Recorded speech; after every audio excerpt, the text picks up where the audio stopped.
రామ్మూర్తి ఆరో ఫోటో పట్టుకొని ఏడుస్తూ ఉంటాడు. భగవంతుడా, ఎందుకయ్యా నాకు ఇంతటి కష్టాన్ని ఇచ్చావో? ఆ రోజు మా అమ్మ మాట వినకుండా నేను ఒక్కసారి నీ గుండె చప్పుడు విన్నా బాగుండేది. అప్పుడు నువ్వు బతికే ఉన్నావని నాకు అర్థమయ్యేది. ఈ చావు, అనాథగా బతకడం ఇవన్నీ ఉండకపోయాయి. నా కష్టార్జితంతో నీకు ఒక్క పూట కూడా భోజనం పెట్టలేదు కదా తల్లి అంటూ రామ్మూర్తి ఎంతగానో ఏడుస్తూ ఉంటాడు. అప్పుడే తాతయ్య అంటూ అంజు అక్కడికి వస్తుంది. అంజుని చూడగానే రామ్మూర్తి, నువ్వెప్పుడు వచ్చావమ్మా అని చెప్పి అంటూ ఉంటే, ఇందాకే నాన్నతో వచ్చాను అని అంజు అంటూ ఉంటుంది. మరి మీ నాన్న ఎక్కడ అని చెప్పి రామ్మూర్తి అడుగుతుంటే, వెళ్ళిపోయారు తాతయ్య అని చెప్పి అంజు అంటూ ఉంటుంది. ఇక ఆ తర్వాత రామ్మూర్తిని పట్టుకొని ఏడుస్తూ, ఎప్పుడు కూడా ఇలా ఒంటరిగా బాధపడకండి తాతయ్య అని చెప్పి అంటూ ఉంటే, అప్పుడు ఆరువే తన పక్కన కూర్చొని హక్ చేసుకొని ఏడుస్తున్నట్టుగా రామ్మూర్తికి అనిపిస్తూ ఉంటుంది. తప్పు చేయని మనిషి అంటూ ఉండరు అని మా అమ్మ ఎప్పుడు చెబుతూ ఉండేది తాతయ్య. జరిగిందేదో జరిగిపోయింది. మీరెప్పుడు కూడా ఇలా ఒంటరిగా బాధపడద్దు. ఇప్పుడే మైండ్లో నుండి అన్నీ తీసేసి ఫ్రీగా ఉండండి అని చెప్పి అంజు అంటూ ఉంటుంది. రామ్మూర్తి అలాగే చూస్తూ ఉంటాడు. ఏమైంది తాతయ్య అని అంజు అంటూ ఉంటే, నా కూతురు గుర్తొచ్చిందమ్మా అని చెప్పి రామ్మూర్తి అంటూ ఉంటాడు. తర్వాత అంజు, తాతయ్య ఈ రోజంతా మీరు నేను చెప్పిన మాట వినాలి అని చెప్పి అంటూ ఉంటే, అలాగే తల్లి అంటూ ముందు నిన్ను మీ ఇంటి దగ్గర దిగబెట్టేసి వస్తాను పద అని చెప్పి రామ్మూర్తి అంటూ ఉంటాడు. దాంతో అంజు, వద్దు తాతయ్య, ఇప్పుడే కదా ఈ రోజంతా నేను చెప్పినట్టుగా వినాలన్నాను. అమ్మ అస్థికలు నదిలో కలపడానికి మా ఫ్యామిలీతో పాటు నువ్వు కూడా కాశీకి వస్తున్నావు కదా, రా తాతయ్య, షాపింగ్కి వెళ్దాము. అక్కడ అమ్మ కోసం అమ్మకు ఇష్టమైన కలర్ శారీ తీసుకుందాము. అమ్మ ఫోటో దగ్గర పెడదామని చెప్పి అంజు అంటూ ఉంటే, అలాగే పదమ్మ అంటూ రామ్మూర్తి అంజుని తీసుకొని షాపింగ్కి వెళ్తాడు. మరోపక్క గోరా పదే పదే అంజుని ఫాలో అవుతూ ఉంటాడు.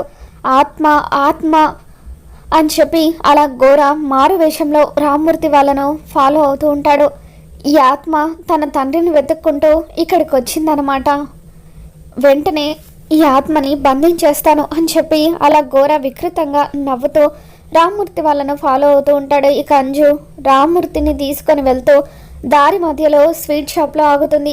అక్కడ తనకి ఇష్టమైన స్వీట్స్ తీసుకున్న తర్వాత జామకాయల బండి దగ్గర జామకాయలు కొనుక్కొని ఇక ఆ తర్వాత షాపింగ్ మాల్కి రామ్మూర్తి చెయ్యి పట్టుకుని వెళ్తూ ఉంటుంది.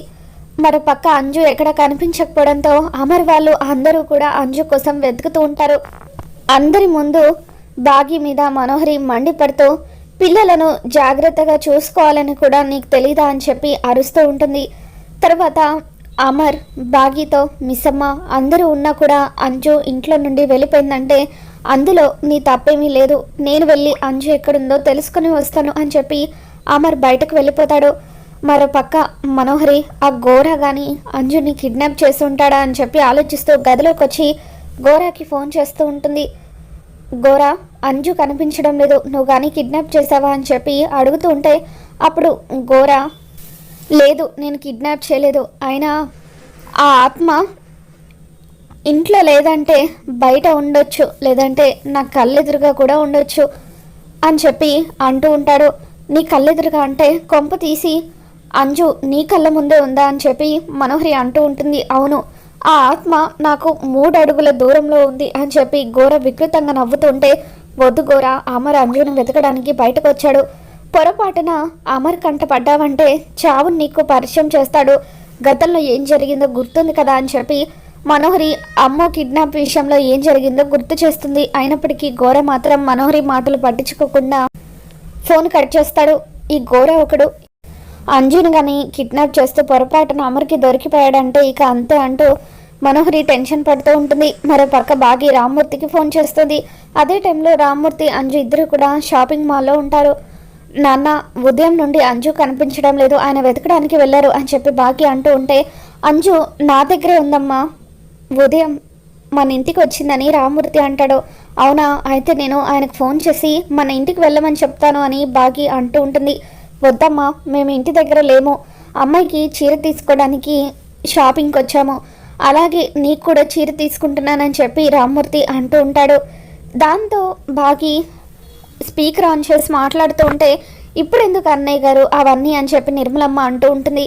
నా కూతురికి ఒక్కరోజు కూడా నా చేతులతో ఏమీ కొనిలేదు, అందుకే నా కష్టార్జితంతో ఒక చీరను తీసుకుందాం అనుకుంటున్నానని చెప్పి రామ్మూర్తి అంటూ ఉంటాడు.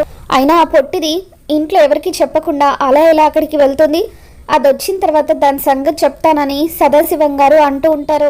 నేను అడిగితే చెప్పే వచ్చానని నాతో చెప్పింది బావగారు, అందుకే నేను కూడా మళ్ళీ ఫోన్ చేయలేదని రామ్మూర్తి అంటూ ఉంటాడు. దొరికిపోయానని చెప్పి అంజు కంగారు పడుతూ ఉంటుంది. ఇక మిగతా ముగ్గురు ఆ పొట్టిది కనీసం మాకు కూడా ఎవరికి చెప్పకుండా తాతయ్య ఇంటికి వెళ్తుందా, వచ్చిన తర్వాత దాని సంగతి చెప్పాలని అంటూ ఉంటారు.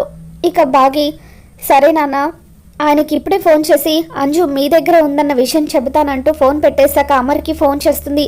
ఏమండి, అంజు నాన్న దగ్గరికి వెళ్ళిందట, వాళ్ళిద్దరూ కలిసి బయటకు వెళ్ళారట అని బాగి అనగానే సరే మిస్ అమ్మ, అంతా నేను చూసుకుంటానని చెప్పి అమర్ ఫోన్ పెట్టేస్తాడు.